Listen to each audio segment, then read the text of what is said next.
عدوى فيروسية تصيب خلايا الكبد أو ما يسمى بالهيباتيتس بي، التهاب الكبد الفيروسي، عن طريق ملامسة الشخص المصاب سواء كانت بالدم ووسائل أخرى، ذهابك لعيادات مراكز تجميل أو طب أسنان غير مرخصة أو غير صحية، انتقاله عن طريق الأم إلى الابن، واحتكاكك أيضا وعدم التزامك لأن الكمامة والجلوفز يعني الكفوف هنا احتكاكك في القطاع الصحي. لذلك نسمع بعض الأحيان أنه أول ما يولد الطفل خلال أول 24 ساعة لازم يلقح هيباتيتس بي، ومرات يولدون الأطفال بمستشفيات بعيدة أو متوفر بها هذه الأبرة، مرات نقول لهم طبيعي، إحنا ممكن نعزز هذه الجرعة بلقاحات أخرى متوفرة. زين، أنتم هسه كبالغين احتكاك بالمجال الصحي أو أنتم موجودين بمكان مع أشخاص مصابين، ضروري تلقحون. لقاح الكبد موجود جرعاته في كافة المراكز الصحية، موجود عندنا بالعراق على شكل جرعتين، بعض الدول توفر على شكل 3 جرع، الفاصل ما بين الجرعة الأولى والجرعة الثانية هي حوالي 4 أسابيع، يوفر مناعة جدا مهمة تبقى الأعراض بشخص مصاب يعني فترة معينة بعدين لما تبدي تظهر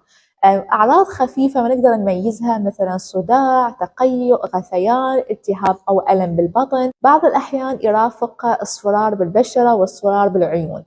التوعية جدا مهمة، ونشر التثقيف الصحي أيضا مهم. لتفاصيل أكثر مهمة راح تشوفوها بالكابشن تحت هذا الفيديو.